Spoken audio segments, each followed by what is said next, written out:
Hello दोस्तों, मैं हूँ सिंगर मुस्कान। मेरे यूट्यूब चैनल पे आपका स्वागत है। मैं आप लोग को एक प्यारा सा भोजपुरी सॉन्ग सुनाने जा रही हूँ, क्योंकि ये शादी ब्याह में बहुत ही सॉन्ग बज रहा था पवन सिंह का। तो मुझे सुन के बहुत अच्छा लगा, तो मैं भी सोची कि आप लोग को थोड़ा 2 लाइन सुना दूँ। अगर अच्छा लगे तो लाइक कमेंट शेयर करना ना भूलें। एगो चुमौले जा गाल में, संगे दिलौले जा रुमाल में।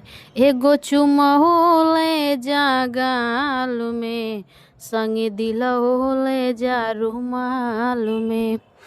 झाताड़ा रजवा चढ़ के जहाँ जवा, फसिहाना मोहिनी के जाल में।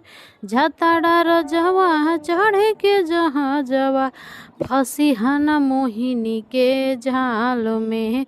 एगो चुमौले जा गाल में, संगे दिलौले जा रुमाल में।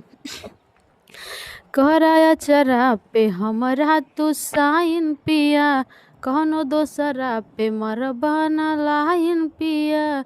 अरे ए राजा, दिहाना केहू के हमार वाला हक हो। मेहर के जात हई होइए जाला शक हो।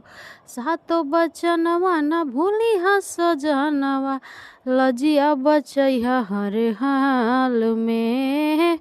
एगो चुमौले जा गाल में, संगे दिलौले जा रुमाल में।